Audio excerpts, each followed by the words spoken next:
Assalamualaikum warahmatullahi wabarakatuh.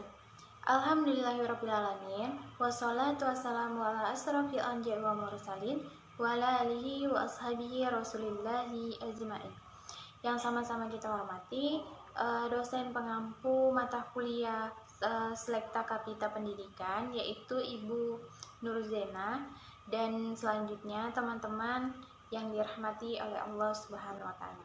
Baiklah, kami dari kelompok 7, yaitu Fatma Sari dengan Firda Purnamasari, akan mempresentasikan hasil diskusi kami mengenai SKB 3 Menteri tahun 1975. Baiklah, materi yang pertama yaitu mengenai lahirnya SKB 3 Menteri tahun 1975. Nah, sebelum kita mengetahui apa-apa saja aspek-aspek dari SKB 3 Menteri tahun 1975, terdapat 3 perkara yang menyatakan. Yang pertama yaitu Menteri Pendidikan dan Kebudayaan bertugas serta bertanggung jawab atas pembinaan dan juga pendidikan umum dan kejuruan. Sedangkan yang kedua yaitu Menteri Tenaga Kerja bertugas dan bertanggung jawab atas pembinaan latihan keahlian dan kejuruan tenaga kerja, tetapi bukan yang pegawai negeri. Nah, artinya di sini khusus untuk yang bukan pegawai negeri. Seperti itu. Sedangkan yang ketiga yaitu Ketua Lembaga Administrasi Negara bertugas dan bertanggung jawab pada pembinaan dan juga latihan khusus untuk pegawai negeri. Baiklah, materi selanjutnya yaitu mengenai implikasi SKB 3 Menteri tahun 1975. Nah, dalam implikasi SKB 3 Menteri 1975 ini terdapat beberapa aspek. Nah, aspek yang pertama yaitu aspek lembaga. Madrasah yang dianggap sebagai lembaga pendidikan tradisional telah berubah dan membuka peluang bagi kemungkinan siswa-siswi madrasah yang ingin memasuki wilayah pada sektor modern. Lebih dari itu, madrasah juga telah mendapat pengakuan yang lebih dari pemerintah bahwa madrasah adalah bagian dari sistem pendidikan nasional walaupun pengelolaannya dalam naungan Departemen Agama. Nah, aspek yang kedua yaitu mengenai aspek kurikulum.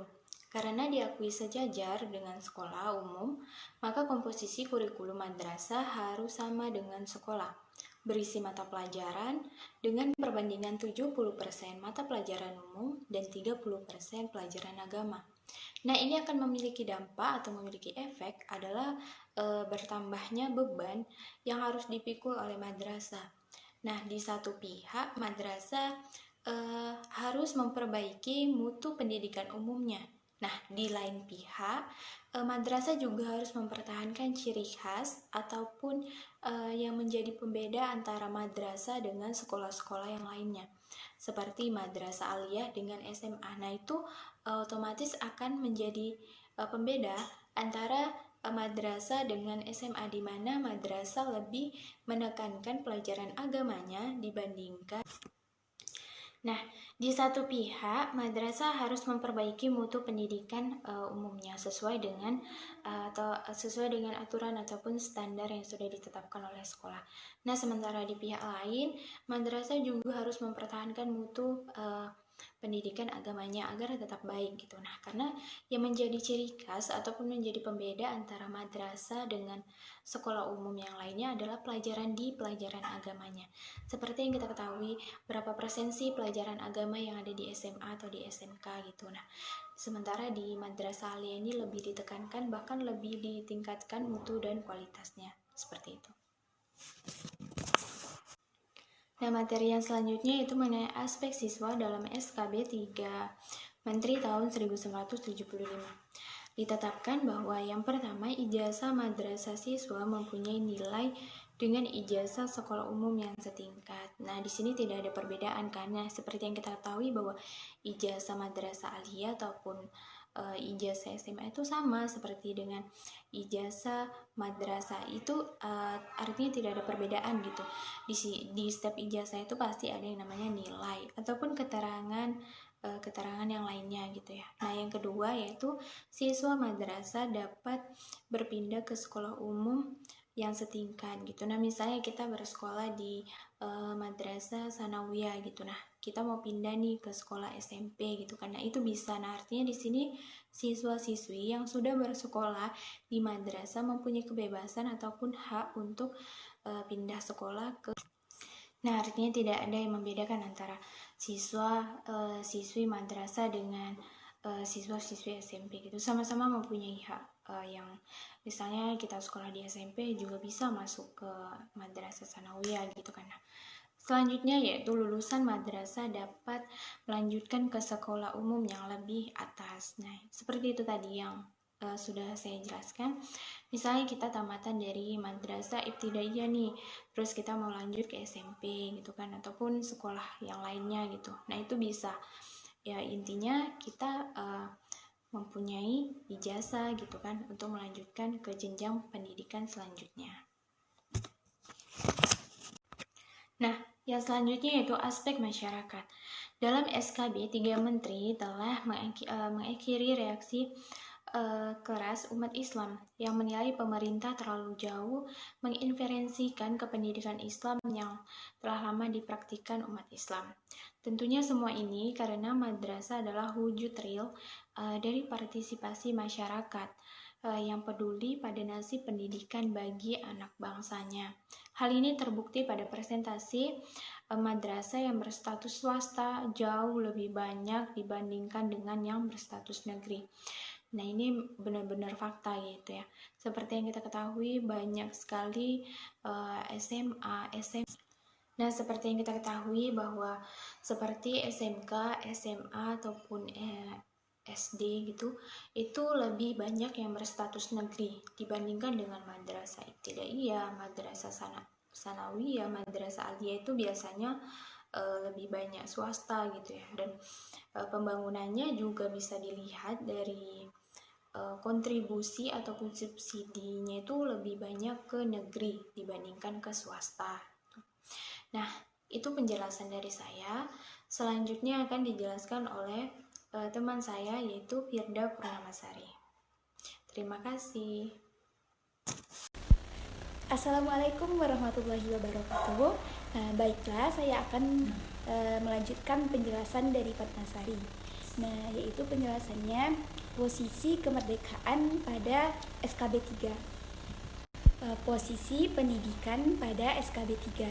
Yang pertama yaitu posisi madrasah pada Orde Lama, yang kedua madrasah pada Orde Baru, yang ketiga madrasah pasca reformasi. Dan yang keempat yaitu analisa kebijakan pada SKB 3 pada tahun 1975. Nah, kita masuk yang pertama yaitu madrasah pada Orde Lama, yang mana tepat pada tanggal 3 Januari 1946 yang mana kepanitiaan ditunjuk untuk merumuskan rumusan pendidikan yang menyatakan bahwa madrasah ataupun pesantren-pesantren merupakan alat atau sumber kependidikan yang berguna untuk mencerdaskan rakyat jelata yang sudah mengakar pada Indonesia, yang mana mereka harus mempunyai hak dan memiliki tuntutan material dari pemerintah dalam bagian pendidikan. Nah, poin kedua adalah madrasah pada Orde Baru, yang mana waktu itu dilangsungkan pertemuan tepatnya di Bogor, Jawa Barat pada tanggal 10 sampai 20 Agustus 1970, yang dimana di situ dirumuskan kurikulum, yang mana kurikulum ini untuk menyempurnakan pendidikan kemudian dikembangkan untuk sebagai kurikulum nasional, kurikulum madrasah, pesantren, dan kurikulum kependidikan lainnya. Yang ketiga yaitu madrasah pasca reformasi. Dengan lahirnya Undang-Undang Sidiknas nomor 20 tahun 2003 dapat memperjelas eksistensi madrasah, yang mana dulunya nama SMU menjadi SMA, nama STM menjadi SMK. Kemudian lahir juga Undang-Undang Nomor 22 Tahun 1999, yang mana pada situasi ini para pemuda diwajibkan berpegang pada khas keislamannya. Dan adapun Madrasah Aliyah pada tahun 2004 disebut dengan kurikulum berbasis kompetensi, yang mana dia juga sebagai untuk mengasah keterampilan, pelatihan, dan juga nilai-nilai dasar kependidikan lainnya. Nah, dan poin yang terakhir yaitu kebijakan SKB 3 Menteri pada tahun 1975, yang pada umumnya ini memiliki 6 bab dan memiliki 8 pasal. Nah, bab 1 yaitu untuk mengatur ketentuan umum. Pada bab 2 yaitu menjelaskan tentang tujuan peningkatan madrasah.